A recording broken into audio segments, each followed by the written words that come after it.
I'm tweeting. Well, man, that's the thing with the show. You think you get it all down pat, and then you want to go on a different thing. And as I closed up with the native advertising, I thought, where does that fit into the whole social selling thing? Because that's kind of like, what do you call that when you stealth advertising? It's kind of like sneaky advertising, and it'd be interesting to get your points of view, and maybe you guys out there who's listening. Native advertising. Think of movies. Native advertising's been in movies forever. I mean, now it's dominant, but used to, your guy would walk out on the street and he would walk by a paper rack and say USA Today, like when Gannett first launched that newspaper. They bought that space in those movies to have that in placed in there. It was normal, but that was native advertising, hiding something, putting a message in a normal, like you're just sitting there watching it, but it's impressions. You're getting those impressions. You mean product placement in a movie or a TV show? Yeah. Well, yeah. I mean, that's still going on. You see Apple computers use. In fact, you don't agree with that? Apple computers. I think that's fine. I mean, they pay for that. That's advertising. I'm just going to. Yeah, that's what I'm saying. I didn't say it's. I'm saying that. Think of native. And that's native. When you say where does it fit in, and that's kind of what I was jokingly doing on Ray's show a while ago, holding up a Coca-Cola bottle. I mean, I'm drinking Coke, but it's and not saying anything about it. I thought it was your client. I wish. Ooh, lucky Randy. He's got Coke for a client. Michael says something here. I don't know if you guys can see it. So he watched the presentation on Google Plus. I'm not sure where, Michael, because I didn't have it on the event page, but I'm not going to join Crowdcast to interact with comment streams. They're attempted to take over my Gmail before, and it took a very long time to get rid of all that. Anybody else have an issue with Crowdcast emails? Not at all. Because you don't register for my shows, so I don't collect any emails, and they wouldn't either. So I'm not sure how that. You got to log in. You can log in under Twitter, Gmail, or Facebook, one of the others. Oh, maybe. Yeah, we can ask Michael. You have to do it that way. Okay. So let's get back to the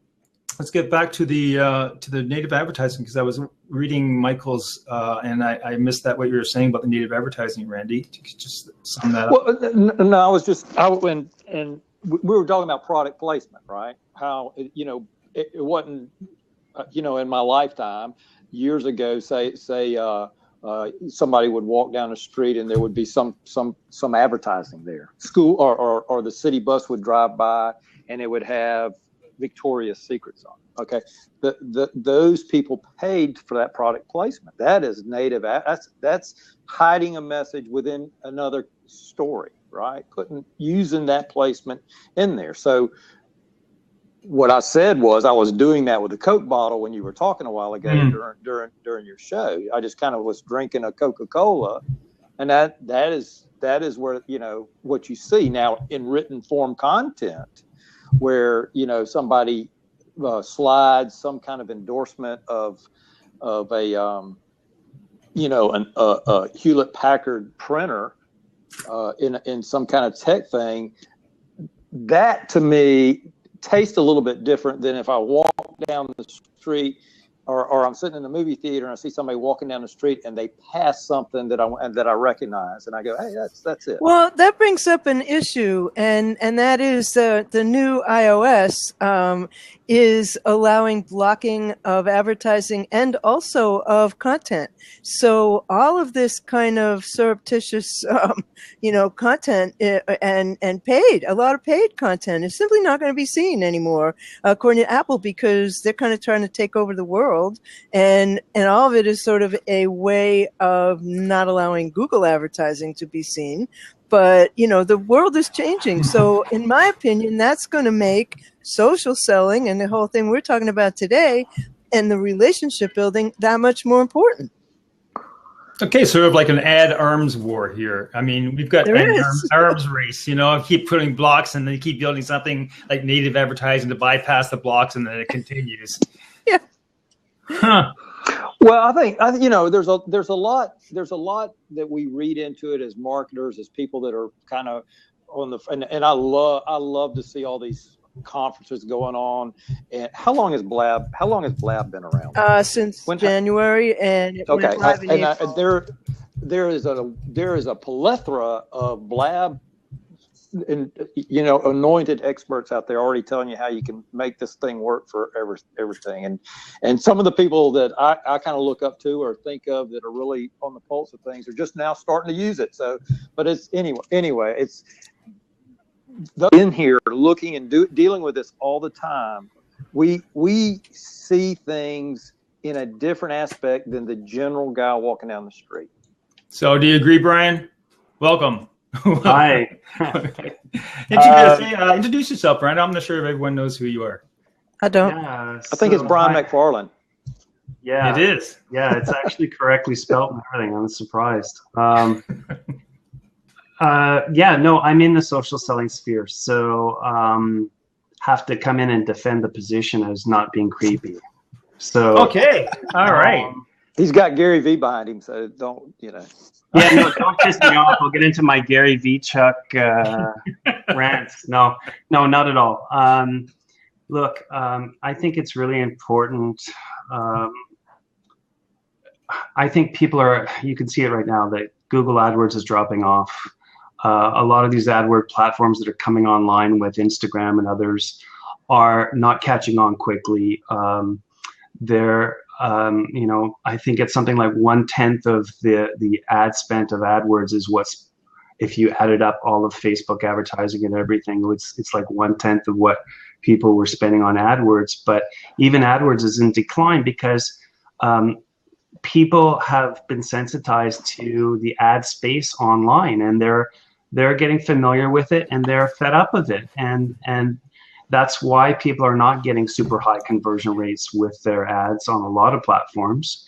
And people are looking for relationships on social media that matter, that they can build up a proper relationship with you, add value to whatever it is you're doing through social. And in return, at some point, that person is going to say, well, what is it that you do and how can you help me?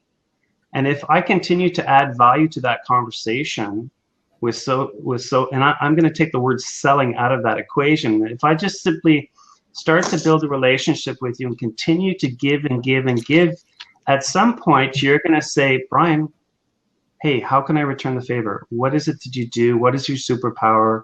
How can I help you help others? And it's about paying it forward, and it's about relationships. And I think, I agree with that, and I think that individuals can do that. What we were talking about during the show was, what does a big company do in this area, and how can they convey that same kind of caring and create relationships? And from my point of view, it's about how they display their culture. It's about how they interact in general, yeah. And whether they're responsive and whether they're just going, look at us, look at us, look at us, or they're responding to things that people say and pointing people to resources. And that's culture, that's social. So, I think there is a difference between large and small participation in social selling. And obviously you're doing it right and it pays off, Well, Brian, what you described to me is it sounds like, just good social marketing, content marketing, where you're giving value. We're talking about social selling because that's become its own kind of buzzword. And I asked the panel, I asked Randy and BL and Scott towards the end of the show, what is the difference between social selling and social marketing? And maybe you can answer that for us. Yeah, social selling, the term has been around since 2006, by the way. It's not a new term. And one of the points that I would say is that it simply comes down to continually making the right connections with your target audience. Okay, if we're being specific to social selling, making the right connections with your target audience through LinkedIn, adding value to those people specifically, And if that means dripping out specific type of campaigns to those individuals to increase their knowledge and education about what you do, because let's face it, when somebody comes online and they do research on a particular product or service, their mind is already 70% made up. All they need to know is they might need to be a little bit deeper education on a particular product or service that you're providing before they're willing to make that commitment. So the job of social selling is just simply to fill in those gaps and then gently warm that person to the idea that there is a call to action, but only when they're ready for that call to action. And then try to get them offline or into that particular funnel that you're trying to accomplish, but only when they're ready. Brian, let me ask you a question. Let me ask you a question about what you just said. I'm going to give you a hypothetical. I live in the Southeast. Pine trees are big down here. We've got this thing where people use pine straw for landscaping. Okay, I'm a pine straw contractor. I want to sell pine straw every place I can across the Southeast. So just say from Tennessee, Florida, Alabama, all that. I want to. How would I use social selling to do that? Answer 3 questions. What's in it for me? Why should I bother? And how much does it cost? Well, you mean, am I asking those questions as a customer, or am I asking those questions as the supplier? Well, if I'm going to buy those pine needles from you, whether I'm a reseller or whether I'm a person who needs to put this on my landscape, I really want to know, why should I bother? What's the benefits of pine needles for my landscaping? Okay, so I've got a website, and I've got a little Facebook page that's marked up that shows I sell the freshest pine straw. It comes in a perfect size bale. Here's some beautiful pictures of the product being used. I'll beat any price that you can do because I pride myself on the best service. I have all that stuff done. So how do I use it beyond that to do what you were talking about as a person who sells a product, which most people don't think about unless they're doing some flower bed stuff? Well, that's exactly what it's about. It's about the awareness ladder of where they are in that decision. Do they know nothing about the product? Do they know a little bit about the product? What stage are they at? So if you can reach them at the stage that they're at in that process, and then bring them through that ladder with the right education and the right knowledge, they're more likely to buy your product. So you're saying that what was the percentages you said? 70% of the people already got their mind made up when they come there. Yep. So what you're telling me is when they're doing their research, every time they type in pine needle, pine tree, pine straw, my name better come up. Well, now you're talking about organic search, so it's a little bit different than. I'm trying to understand the difference between what you're telling me as a distributor of pine straw. Yep. How do I use that to where I'm the guy, I'm the company that they find and they connect with? Where do I put all that information? So what you would do is rewrite your LinkedIn profile to make it more customer centric, and then put specific keywords within your LinkedIn profile that specifically address the need that those people have and where they are in their awareness ladder. Bill, you can say something? Well, she's speaking, but we've lost her. Yeah. What I was saying is what Brian said before is that people's minds are 70% made up when they come to social media. But I frankly don't go look on LinkedIn to learn about pine needles for my garden. I in that case, I would be looking at different mediums. Okay, well, I'll give you a scenario here. I've just met Randy. Randy is the nationwide manufacturer and producer of pine needles, and I'm a reseller who has 30 branches of home landscaping outlets throughout the United States. And Randy and I meet in a local Starbucks, and he tells me his story and I tell him mine, and he says, "Yep, everything you're saying sounds really great. What's the best way that I can learn more about your business? Randy is going to say, oh, just go to my website. Everything is on there, or everything's on my Facebook account. The first thing that that person's going to do when they leave that meeting with Randy is they're going to go on his LinkedIn profile. And they're going to want to they're going to want to understand, what is his credibility? What is he doing consistently across the web, and how is he benefiting his customers? Well, I would throw this in there. I'm going to look. Well, BL, I would throw this in there. This goes back to some old school, some things that social selling just don't work. If Randy was the biggest producer of pine straw, pine needles out there, I would find every friggin' trade show that had anything to do with landscaping or anything like that, and I would go there, because those buyers from Lowe's and Home Depot and the guy that you just mentioned, that's where they're going. Right? Can I throw something out there? If I was looking for pine needles, God forbid, I have no idea why I would, but if I was looking for pine needles, and you or Brian were in my social circles, and we've had a relationship, and I do a Google search for, I need pine needles, or insulation for gardening or whatever, you would probably show up in my organic search. Would that not be true? Especially like if that would be true. But I would go and ask my friends who they used for their pine needles. I don't care who's the biggest. Who gave you the best deal? Who gave you the best service? I am not finding that on LinkedIn. I'm going to email some of my friends. I'm going to go on Twitter and I'm going to ask some of my friends. I'm not going to LinkedIn to see what they say about themselves, because I don't care. Well, what I'm trying to state is Randy had a business to business scenario, right? Well, it would be business, or it also might be B2C too, though. I got B2C up.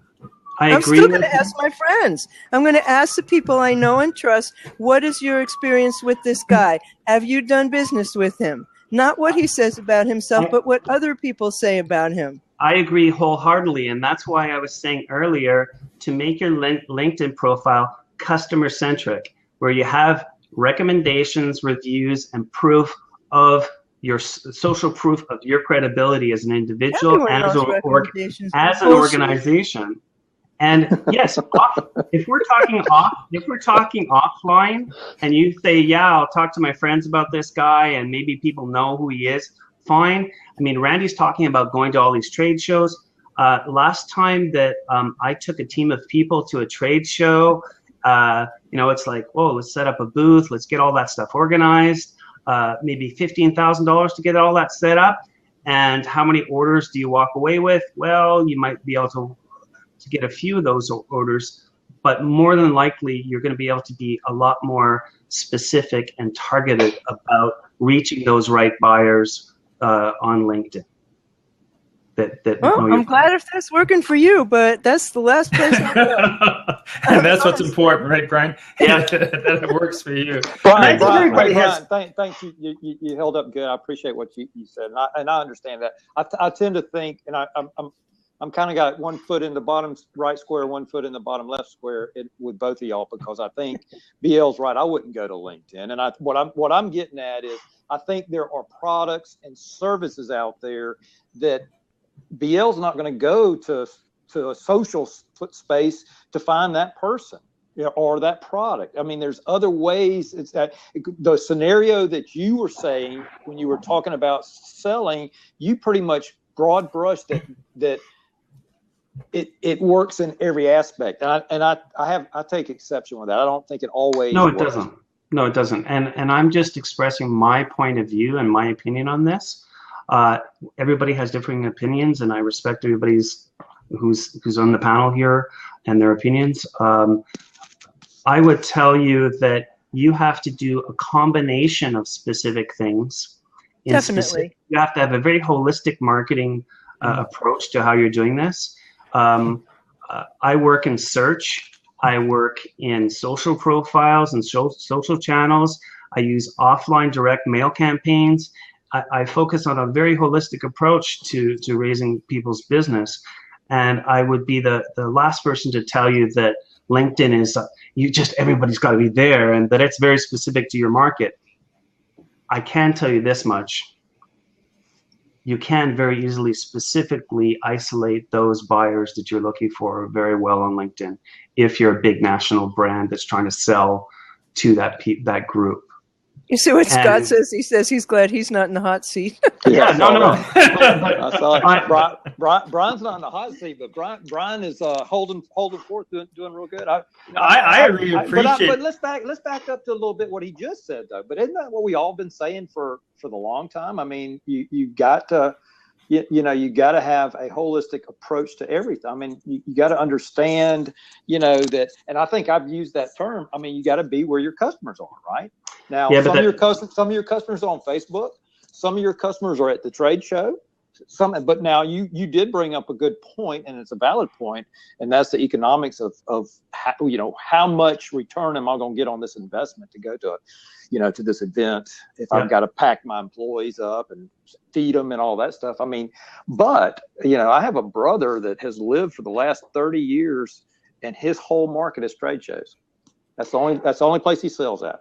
I will not be negative towards face-to-face because it's a critically important aspect of your business, and I would never denounce that because referral business is tremendously important and valuable, and you have to be front and center where your audience is, and that's whatever channel they are on. But the other point that I'm trying to make here is that most small business owners cannot afford to spend $5,000, $10,000, $15,000 on a holistic social media marketing campaign, SEO, all of these different channels, paid advertising. Like everybody is looking. The problem that a lot of these business owners are struggling with is, how do I know the right marketing channel for the market research that I should be doing? What are the appropriate channels that my clients are having conversations around? How do I extract the right keywords from that and build the right campaigns to meet those target audiences where they are? Sure. And how can I do it on X budget? Yeah. Hey, Ray, I'm gonna jump. It's great, Anyway. Brian. It's very nice to meet you. I'm gonna jump up Nice and to let meet you. somebody else Yep. grab a seat for you. Cool. Okay? See you, Randy. All right. Take care. Brian, if I could ask, because I really appreciate you jumping in today, because I mean, you certainly representing the other side of this. And if I were new to social marketing, and I was, I'm a small business owner, and I understand the idea of building relationships and networks. At what point do I cross from social into selling or the marketing part? Is that a gut thing, or is that kind of a person per person? Well, you can't do a person per person thing if you're on a social network, but when is that point? When is it okay to make, not a pitch, because that sounds like hard sell, but when is it okay to cross that line? It comes back to where your client is in the awareness ladder. So what stage are they at? Are they aware of your products or service? Is there an interest? Is there a desire? And then are they ready to take that action? So I think a lot of the time you can gauge pretty quickly that if you've built awareness campaign properly and engagement properly online with your clients, potential clients, that they're pretty primed to buy your product. You've added a lot of value to the conversation. In most cases, they're ready to take the next step and engage you in your service. But at that point, what I'm saying is there is a point in time in that engagement process that you have to come out with a call to action to get them to buy your product or service. Hello, Oleg. Welcome. Jess is here. I'm going to drop out and let Jess come in. Okay, cool. See you. Nice to meet you. See you, Bill. Nice to meet you. Bye-bye. Take care. How are you? We're good. I'm just going to open a seat here for Jess. So, hey, I mean, Oleg, I think it's the first time we've ever met face-to-face. You're in my streams all the time. You're brilliant. You're intimidatingly so. So thanks for joining us today. Really enjoying Brian's input here. I mean, I really appreciate that, Brian, because that's not my area of specialty. So you've really enlightened me in a lot of those things, because there's a lot of nuance there, right? I mean, when we're dealing with people, we're dealing with nuance. And I think that was kind of the tack that we're attacking in the show prior to this was that nuance. A lot of people don't have it. We think about the cliche salesperson, right, who is all about making the deal, making the close. And that's not a very good match to social media, because it's quite the opposite. It's very soft, and it takes time and long-term thinkings. I think I would I don't know. Can I say a few words? Yeah, of course. Yes, yeah, by all means. I just respectfully want to disagree somewhat with Brian. Most people, from my experience, and I'm an IT guy, so I deal with people with their custom systems for their businesses to track things, to do things in the business, make it more efficient, make it easier, use technology, and of course, the web comes into play as well. Websites, blogs, all that kind of stuff. So to me, also looking at it from a consumer standpoint, most people just do a search, whether it's on their phone or whether it's the computer. They don't go to LinkedIn. If I'm thinking of getting a job, or I'm actually trying to look up some kind of B2B relationship, I agree with Brian. I would look on LinkedIn. But if I'm just looking for Pine, whatever these things are, I'm not going to be looking on LinkedIn. And I'm not going to be looking at LinkedIn profile of that person to try to figure out if I want to deal with them. I'm just going to be doing a search on Google, trying to find these Pine, whatever they are. So that's one thing. Second thing is, I got my, whatever the followers I have on Google+, I'm going to ask somebody about these Pine things because I don't know the first thing about them. So I'm going to go to people that they know and quote unquote trust.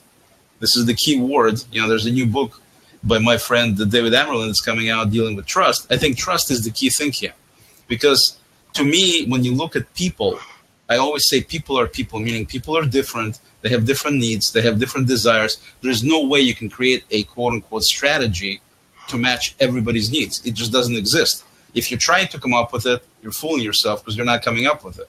So with that being the case, how do you address in a meaningful manner without spending a ton of money, without spending the budget you don't have, and still be able to reach your quote unquote target audience? Okay, everybody talks, you need to be genuine, you need to be yourself, you need to have your target audience, all of this stuff. All sounds great on paper. And then you have people like the gentleman, I don't remember his name, that came in before, saying, I'm doing all this. I have the website that says I'm the best at this, and I have all these people saying how great I am, and I'm still not making sales. So it's got to be obviously more than just putting something on the website that says how great you are and listing all these accomplishments or all the products you're selling. The bottom line is, what Brian said is true. The situation with, I don't know if it's 70%, I'm sure if he quotes the statistic, that's what it is. Yes, when I'm looking to buy something and I'm searching for it, obviously I'm not searching for computers when I'm trying to buy pine nuts. I mean, it only makes sense. But at the same, so I have certain affinity towards buying something when I'm searching for it. So that comes in, it's kind of a logical, common sense thing. But the difference is, again, to quote David one more time, because I think, the man is brilliant, as you know, Ray. He said that you do not deal with businesses. What you deal with is people behind these businesses. And I thought it was absolutely a brilliant statement. When we look at buying products, you usually look at brands. You got Gap, you got Coca-Cola, you got this. But in reality, you're actually dealing with people. You're buying from people. And especially when it comes to small business, it's even more so. So the question becomes, when you're buying from somebody, if you can establish this rapport with them first and establish this connection, that's going to be a huge factor towards you making a sale. So it's not about any kind of bravado or any kind of LinkedIn setup or anything like that. It's really about getting people's trust. Well, how do you get people's trust? How do you get it in real life? You talk to people, you engage with them in some way, you say hello, they ask you some questions, you answer some of their questions, and you start kind of having a dialogue. That's how, speaking of the same David Amerland, that's how we became pretty close friends. The guy's in Greece or he's in UK, and I'm here in the States. I've never met him. I never, we have never had face-to-face other than like we're doing it here with you, right? And at the same time... No, go ahead. Go ahead. At the same time, we became very, very close friends. And I'm not saying it to boast because the guy is the superstar. It really is. I mean, we really became close friends online. And this is the kind of stuff to me that should be happening with businesses where, yes, you cannot have an audience of 100,000 people and you're going to befriend every one of them and dedicate time to all of them, because it's not going to happen. There is only 24 hours in a day. But at the same time, when you're talking to people about doing business together, if you don't establish some sort of a trust with them, they're not going to be buying from you. So how do you establish trust? it's not with just, you need to have a website. You need to have all that stuff. All of that is without the conversation. But what you do, I think one of the reasons Blab kind of took off like crazy, even though it's fairly new, is because of ease, number one, because I'm a huge fan of Hangouts, and Hangouts obviously has some features that Blab doesn't have, and I don't know if they ever will have, but they do have some features that are really simple and extremely potent, such as the comments on the right, such as the being able to click right here, tell the little bird, I'm saying that, clicking on post tweet, and now everybody knows about me being on the deal with you, Ray, and with Brian and the other folks. So this is definitely an excellent platform the way they did it. I can see that there's 11 people watching right now, and 24 people have been so far with your program. I mean, you can look at the replay. There's all these different features, but we can actually do this face to face. Like you said, you've seen my stream before. You've seen some of my posts, but you don't really get a feel for me until we do this right now, right? Well, that was the magic with Hangouts when it first happened. Right, and this is the same thing magic with Blab. It's that face to face thing that you can. It's the body language. It's looking at someone and you get a sense of who they are that way that you can't do through post, through tweets and that type of thing. But I think what you touched upon something very important, and it's something that I always think about, is that disconnect between the real life experience and the on life experience. If businesses treat it online like they do their clients and friends offline, I think they'd be much better and not have all these questions about when is it good to sell or what platform should I do this on, because it is about building relationships. It is getting to know who those people are. And whether it's LinkedIn, it's wherever you're active, it's wherever your networking community is, because if it's on LinkedIn, fine. I personally don't go there a lot because I find, because first of all, LinkedIn is your sales pitch. I mean, that's your landing page where you tell you about your experience and what you're good at and all that. I'd rather hear other people or read it through what you do, the content that you produce. That's how I feel I get to know the real person, But wherever it is, and that's the problem I find when I talk to clients is that they have a difficult time translating what they do in real life by going to conferences, by going to networking events, and transposing that online. Right, and that addresses the point Brian made about the fact that you cannot afford to go to some of these trade shows if you're a small business, but you can certainly afford to do what we're doing here. So the output here is time. That's what you need to look. You always have to invest something. It's either money or it's time. You cannot have neither. It has to be either you spend money or you spend time or you spend both. But you cannot spend nothing. So effort needs to be in place, number one. Number two, when you do whatever you create, videos, whatever you do, it needs to be obviously relevant to the cause. So you're not going to talk about the Beatles when you're trying to sell pine nuts. I will, but I don't sell pine nuts and stuff. But that's where you segregate yourself from. But that's one of the reasons people have personal profiles like on Google Plus versus business, is because people get to find out a little bit about you, what you're all about, and people have jumped on me, accused me, all kinds of different things that happen with the online deal. But at least when people watch me in videos and like I interact with you, obviously we're establishing some sort of at least initial relationship where you get some feeling about what kind of a person I am, what kind of accent I have, how I talk, how I gesture, whatever it is. And you get your own impressions about me in place, which is very, very difficult to impossible to put it on paper in text. Okay? Cool. And then if you have that in place, then when you start building this relationship, the reason I think videos are recommended is because if I do this rant like I'm doing now, or not rant, whatever you want to call it, and you don't interact with me, it's not as good, but at least it gives you some idea about me anyway. So my videos give people some sense about me, about what I stand for, what I know, what I don't know, things like that. And then they can make a decision whether they want to actually deal with me business-wise or on a personal level, either way, or not. And I think that's one of the problems, in my view, is that people do so much faking is the best word I can use, where they need to come up with a game plan. This is what you need to do. Here are the 5 steps to the best Facebook post. Okay? Before we I try to keep, because the blabs are so addictive. I do try to keep it at 30 minutes, so we're almost up. But I want to ask Brian and yourself, actually, the role, because we talked about you, and you brought up the point of video being so important for creating that relationship. And I want to ask Brian, in terms of social marketing, have you seen a difference in terms of the role of video and content online? Yeah, well, let me give you an example.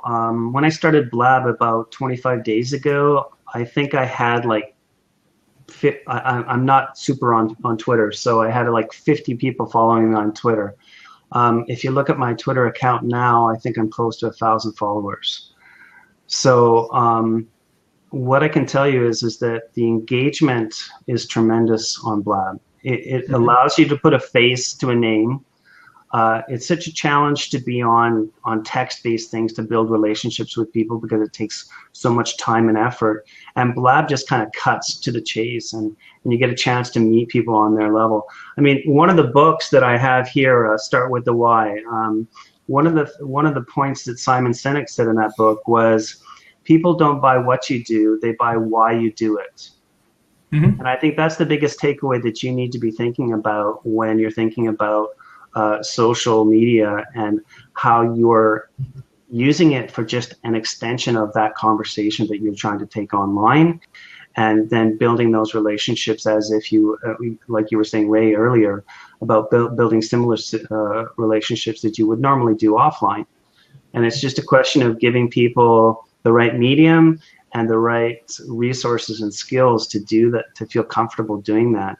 And it's tough for business owners and entrepreneurs who, working 10 hours a day to run their business, and then they've got to scramble and do their social media and do all their other stuff and try to juggle this on their own. So, that's why they hire guys like us to help them to do that. But anyway, enough of that. I'll let you guys carry on. Well, thank you. I want to thank you so much, both of you. And Oleg, thanks for jumping. It was such a pleasure because, as I say, we know each other so well through Google Plus, and I've never actually sat face to face with you. So thanks everybody for joining us today, and we'll be back next week 1 o'clock on Tuesday. So take care. Bye bye. Take care. Nice to meet you, Brian. Bye bye. Take care.